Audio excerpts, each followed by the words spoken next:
ಆತ್ಮೀಯರೇ, ಬೆಂಗಳೂರಿನಲ್ಲಿ ಮೊದಲ ಹೆರಿಗೆ ಆಸ್ಪತ್ರೆ, ವಾಣಿ ವಿಲಾಸ ಆಸ್ಪತ್ರೆ ಆರಂಭಗೊಳ್ಳಲು ಕಾರಣವಾದಂತಹ ಘಟನೆಯ ಹಿನ್ನೆಲೆ ಗೊತ್ತಾ?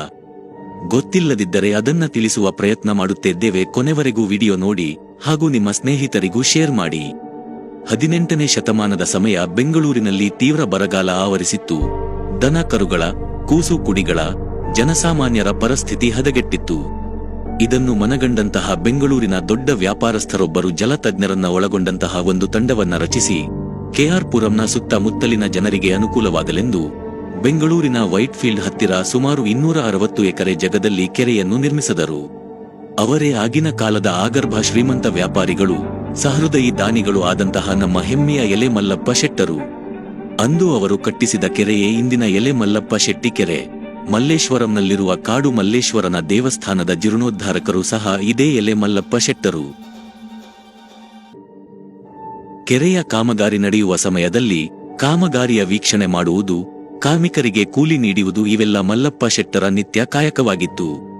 ಹೀಗಿರುವಾಗ ಒಂದು ದಿನ ಕೆರೆ ಕೆಲಸ ಮುಗಿಸಿಕೊಂಡು ಮನೆ ಕಡೆ ಹೊರಟಿದ್ದಾಗ ದಾರಿಯಲ್ಲಿ ನಡೆದ ಒಂದು ಘಟನೆ ಅವರ ಮನಸ್ಸಿಗೆ ತೀವ್ರ ನೋವನ್ನು ಉಂಟುಮಾಡಿತ್ತು.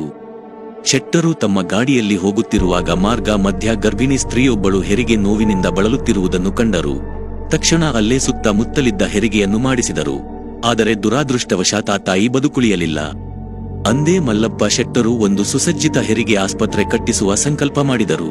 ಈ ನಿಟ್ಟಿನಲ್ಲಿ ಗಣ್ಯ ವ್ಯಕ್ತಿಗಳ ಸಭೆಯೊಂದನ್ನು ಕರೆದು ಆ ಸಭೆಯಲ್ಲಿದ್ದ ಮದ್ರಾಸ್ ಸರ್ಕಾರದ ಗವರ್ನರ್ ಅವರ ಮುಂದೆ ತಾವು ಕಂಡ ಹೃದಯ ವಿದ್ರಾವಕ ಘಟನೆಯನ್ನು ಕಣ್ಣಿಗೆ ಕಟ್ಟುವಂತೆ ವಿವರಿಸಿ ಹೆಣ್ಣು ಮಕ್ಕಳಿಗೆ ಹೆರಿಗೆ ಆಸ್ಪತ್ರೆ ಕಟ್ಟಬೇಕೆಂಬ ಇಚ್ಛೆಯನ್ನು ವ್ಯಕ್ತಪಡಿಸುತ್ತಾರೆ.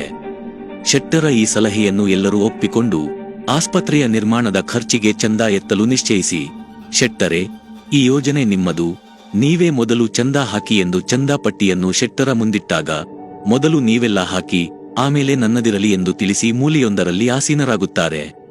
ಸಭೆಯಲ್ಲಿದ್ದ ಗಣ್ಯ ವರ್ತಕರೆಲ್ಲ ತಮ್ಮ ಹೆಸರು, ಹಣದ ಮೊತ್ತ ಬರೆಯುತ್ತಾ ಹೋಗಿ ಕಡೆಯದಾಗಿ ಚಂದಾ ಪುಸ್ತಕ ಶೆಟ್ಟರ ಬಳಿ ಬರುತ್ತದೆ. ಈ ಶೆಟ್ಟರು ಎಷ್ಟು ಕೊಡಬಹುದೆಂಬ ಕುತೂಹಲ ಮದರಾಸಿನ ಗವರ್ನರ್ ಅವರದ್ದಾಗಿರುತ್ತದೆ. ಚಂದಾ ಪುಸ್ತಕವನ್ನು ಕೈಗೆತ್ತಿಕೊಂಡ ಶೆಟ್ಟರು ಪುಸ್ತಕದ ತಮ್ಮ ಹೆಸರಿನ ಮುಂದೆ ಉದ್ದಕ್ಕೆ ಸೊನ್ನೆಗಳನ್ನು ಸುತ್ತುತ್ತಾ ಹೋದರು. ಅವರು ಸುತ್ತುತ್ತಿದ್ದ ಸೊನ್ನೆಗಳ ಸಂಖ್ಯೆ 25 ಬಂದ ಕೂಡಲೇ ಅವರ ಗುಮಾಸ್ತರು ಶೆಟ್ಟರ ಕೈ ಹಿಡಿದು ನಿಲ್ಲಿಸುತ್ತಾರೆ. ಇದನ್ನು ಗಮನಿಸಿದ ಸಭೆಯಲ್ಲಿದ್ದ ಗಣ್ಯರೆಲ್ಲರೂ ಇದೇನು ಶೆಟ್ರೆ ಬರೀ ಸೊನ್ನೆ ಸುತ್ತಿದ್ದೀರಲ್ಲ, ಹಾಗಾದ್ರೆ ಏನು ಕೊಡುವುದಿಲ್ಲವೇ ಎಂದು ಗೋಳ್ ಎಂದು ಸಭಾಂಗಣವೇ ಕಿತ್ತು ಹೋಗುವಂತೆ ನಕ್ಕು ಅಪಹಾಸ್ಯ ಮಾಡಿದರಂತೆ. ಎಲ್ಲರ ಕುಹಕವನ್ನು ಸಹಿಸಿಕೊಂಡ ಶೆಟ್ಟರು, ಗಣ್ಯರೆಲ್ಲರೂ ಸಾವಧಾನದಿಂದ 1 ಗಂಟೆಯ ಕಾಲ ತಮ್ಮ ಜಾಗದಲ್ಲಿಯೇ ಆಸೀನರಾಗಿರಿ, ದಯವಿಟ್ಟು ಎಲ್ಲೂ ಹೋಗದಿರಿ ಎಂದು ವಿನಂತಿಸಿಕೊಂಡು ಕೂಡಲೇ ತಮ್ಮ ಗುಮಾಸ್ತರನ್ನು ತಮ್ಮ ಮನೆಗೆ ಕಳಿಸಿ 1,000 ಬೆಳ್ಳಿ ರೂಪಾಯಿಗಳಿದ್ದ ಪೀಪಾಯಿಗಳಲ್ಲಿ ಹಣವನ್ನು ತರಿಸಿ ಎಲ್ಲರ ಸಮ್ಮುಖದಲ್ಲಿ ಒಂದೊಂದು ಸೊನ್ನೆಗೆ 1,000 ಬೆಳ್ಳಿ ನಾಣ್ಯಗಳಂತೆ ಅಂದಿನ ಕಾಲಕ್ಕೆ 25,000 ಬೆಳ್ಳಿ ವರಾಹಗಳನ್ನು ದಾನ ಮಾಡುವ ಮೂಲಕ ಎಲ್ಲರೂ ಮೂಗಿನ ಮೇಲೆ ಬೆರಳಿಡುವಂತೆ ಮಾಡಿದ್ದರು ಕೊಡುಗೈ ದಾನಿಗಳಾದ ಮಲ್ಲಪ್ಪ ಶೆಟ್ಟರು. ಈ ರೀತಿಯಾಗಿ ಚಂದ ಎತ್ತಿ ಇಂದಿನ ನೃಪತುಂಗ ರಸ್ತೆಯ ಐಜಿಪಿ ಕಚೇರಿ ಇರುವ ಸ್ಥಳದಲ್ಲಿಯೇ ಮೊದಲ ಹೆರಿಗೆ ಆಸ್ಪತ್ರೆ ನಿರ್ಮಾಣವಾಗಿ ನಂತರ ಅದು ವಿಕ್ಟೋರಿಯಾ ಆಸ್ಪತ್ರೆಯ ಆವರಣದಲ್ಲಿ ಆರಂಭವಾದ ವಾಣಿವಿಲಾಸ ಆಸ್ಪತ್ರೆಯೊಂದಿಗೆ ವಿಲೀನವಾಗಿರುವುದು ಈಗ ಇತಿಹಾಸವಾಗಿದ್ದರೂ ಆಸ್ಪತ್ರೆಯ ಧರ್ಮಕಾರ್ಯ ಮಾಡಿದ ದಾನಿಗಳ ಪಟ್ಟಿಯಲ್ಲಿ ಎಲೆ ಮಲ್ಲಪ್ಪ ಶೆಟ್ಟರ ಹೆಸರು ಅಗ್ರಸ್ಥಾನದಲ್ಲಿದೆಯಲ್ಲದೆ ಆಸ್ಪತ್ರೆಯಲ್ಲಿ ಅವರ ಭಾವಚಿತ್ರ ಇಂದಿಗೂ ಹಾಕಿರುವುದು ಶ್ಲಾಘನೀಯವಾಗಿದೆ.